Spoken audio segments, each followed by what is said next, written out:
Innahu min Sulaiman wa innahu bismillahirrahmanirrahim.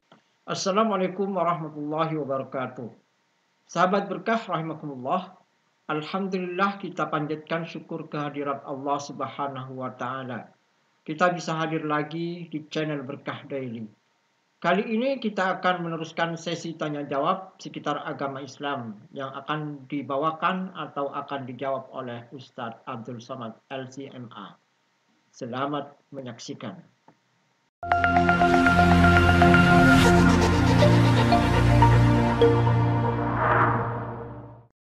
Pak Ustadz, saya pernah membaca sebuah hadis mengatakan, janganlah kamu berkata bohong hanya untuk membuat suatu kaum tertawa. Celakalah dia, celakalah. Tapi ada teman saya mengatakan Nabi pernah berbohong saat bercanda dengan sahabatnya. Beliau menutup mata sahabatnya dan berkata, andai saja kamu laku dijual. Kata teman saya, sahabat Nabi itu adalah seorang budak. Dari situlah dia mengatakan Nabi pernah berbohong saat bercanda. Karena mana mungkin seorang budak tidak laku dijual. Wa ana la akdzib, aku tak pernah berdusta, kata Nabi. Sifat Nabi 4, siddiq, amanah, tabligh, fatanah. Nabi tak pernah berdusta. Kalau begitu Nabi tak pernah bercanda. Nabi bercanda. La yadkhulul jannata ajuzun, tak masuk surga nenek-nenek. Menangislah nenek-nenek mengaduk ke Nabi. Jadi aku tak masuk surga, kata Nabi. Nabi tertawa menengok nenek tak masuk surga. Kata Nabi, bukan nenek-nenek tak masuk surga. Nenek-nenek yang sudah 70 tahun ketika masuk surga muda balik menjadi 30 dan 33 tahun. Karena tak ada gunanya masuk umur 70 dikasih kacang goreng, apa mau dikunyah? Jadi dan tua-tua kau muda balik. Andai bapak umur 70 tahun masuk ke dalam surga menengok bidadari, apa yang mau dilakukan? Maka muda balik. Itu maksud hadis. Nabi tak pernah berbohong. Nabi Ibrahim bohong, Pak Ustadz. Waktu dia mau menyeberangi Irak, dia bawa istrinya. Kemudian di situ ada raja yang zalim. Kalau nampak istri orang cantik diambilnya. Lalu ketika petugas bertanya, siapa ini? Ibrahim berkata, hazihi ukhti, ini saudariku. Setelah keluar, Sarah keluar dari tempat itu bertanya, Ibrahim, ya, tadi kenapa kau sebut aku saudarimu? Aku kan binimu. Aku tak berdusta, kata Ibrahim. Ukhti fil iman, kau saudariku dalam iman. Bukan berdosa. Nanti bapak berjalan sama ibu, naik pesawat, datang pramugari nanya, ini istrinya ya pak? Enggak, saudari saya. Begitu turun, ibu itu pun mengamuk. Kenapa bang bilang aku saudari? Saudariku seiman mah. Tapi jamaah ini tak bisa lagi melakukan itu karena cerita udah bocor. Permasalahan khidbah. Sebatas mana seorang laki-laki boleh melihat wanita yang ingin dikhidbahnya? Bagaimana cara mengetahui kesuburan seorang wanita lewat telapak tangannya? Yang pertama ditelengok mukanya, karena boleh jadi ajdaru, dia memotivasi kami untuk menikah. Waktu ditengok dari jauh tertarik, imut-imut, pas nampak dari dekat amit-amit. Tak jadi. Tengok muka supaya jangan menyesal. Kedua, tapak tangan. Menengok tapak tangan bukan mau menengok subur apa tak subur. Menengok tapak tangan bukan ditengok apa bisa pelaris kalau buka warung atau tidak. Menengok tapak tangan untuk ditengok kasar atau tidak. Kalau kasar berarti dia budak hamba sahaya, tak siap nikah sama orang susah. Tapi kalau dia halus, ada pun orang mengatakan tapak tangan di situ ada tanda kesuburan, diginikan begini, kalau nampak tiga anaknya begini, itu tak betul. Itu namanya ilmu katurangan. Ilmu katurangan pernah ditulis dalam sebuah buku oleh Syekh Soleh Sarat Al-Samarani. Soleh Darat Al-Samarani, salah satu gurunya Mbah Hasyim Asy'ari. Tapi ilmu itu dia tulis berdasarkan kebanyakan. Ilmu katurangan dari ilmu kuda. Orang membeli kuda ditengoknya. Kalau kaki kuda itu begini, begini sifatnya. Kalau begini kepala kuda itu begini sifatnya. Itu ilmu kebanyakan. Katanya ilmu itu bisa juga pada manusia. Kalau telinganya begini, begini sifatnya. Kalau tangannya begini, begini sifatnya. Pernah dijadikan disertasi S3 di Universitas Islam IAIN Semarang. Siapa yang mau cari ilmu ini, cari. Mungkin masih ada disertasinya di Semarang. Tapi yang dalam hadis itu hanya disebut untuk menengok dia kasar atau tak kasar. Jangan cari yang terlalu susah. susah kau mencari makannya. Jangan terlalu kaya, tak terasanya garam engkau. Jangan terlalu cantik, nanti kau dituduh orang punya pelet. Jangan cari terlalu susah, nanti malu kau bawa dia undangan. Apakah tawassul itu boleh dalam Islam?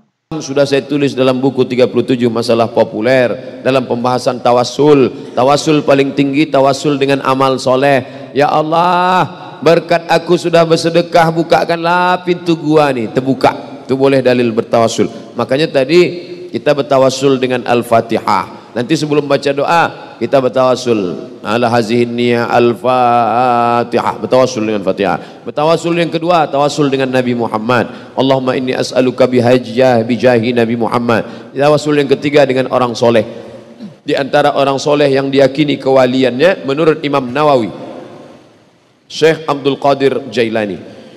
Kata Imam Nawawi salah satu dari wali Allah Subhanahu wa taala. Bertawassul dengan Syekh Abdul Qadir Jailani. Bagaimana tawassul yang baik? Allahumma inni atawassalu ilaika, aku bertawassul kepada engkau bi barakati, barakat kaza wa kaza, ini dan ini. Bukan minta kepada Syekh Abdul Qadir. Jangan minta kepada Abdul Qadir Jailani. Tak ada orang minta, hai Syekh Abdul Qadir Jailani tolonglah. Itu minta kepada jin hantu tu. Mintanya kepada Allah. Tapi bi barakati, berkat orang yang mulia ini. Ustadz, dalam pembagian warisan, apakah boleh sesuai kesepakatan kakak beradik tak dipakai hukum Islam? Lizzakari mislu hazzil unsayain. Adik-beradik 4 orang, laki 2 orang, perempuan 2 orang. Meninggal mak, meninggal ayah, cuman 4 ini. Lalu kata mereka, kita bagi sama aja lah. Kenapa tinggal 1 M? Kalau 1 M, udahlah kita bagi aja 250. Boleh apa tak boleh? Maka dalam fatwa Asy-Syabakah Al-Islamiyah boleh, syaratnya 3. Pertama, semuanya sudah akil balik. Kalau ada satu tak akil balik, ada satu cacat mental, tak boleh. 2, masing-masing tahu jatahnya berapa. 3, yang berlebih mengikhlaskan sebagai sedekah. Otomatis si abang laki-laki 2 ini berlebih nih, maka yang perempuan ini kurang. Maka si abang ini mengatakan, ambillah ini, takkan ungkit-ungkit sedekah. Abang ini mungkin tak bermasalah, cuman kakak ipar nih di sini letaknya. Maka kalau tengok dulu, kalau abang ini termasuk ikatan suami takut bini, masalah. Mana saja batasan yang dilihat dalam nador ketika proses ta'aruf? Muka sama tapak tangan. Siapa yang melihat, apakah calon suami? Iya, calon suami itu mereka. Tengok.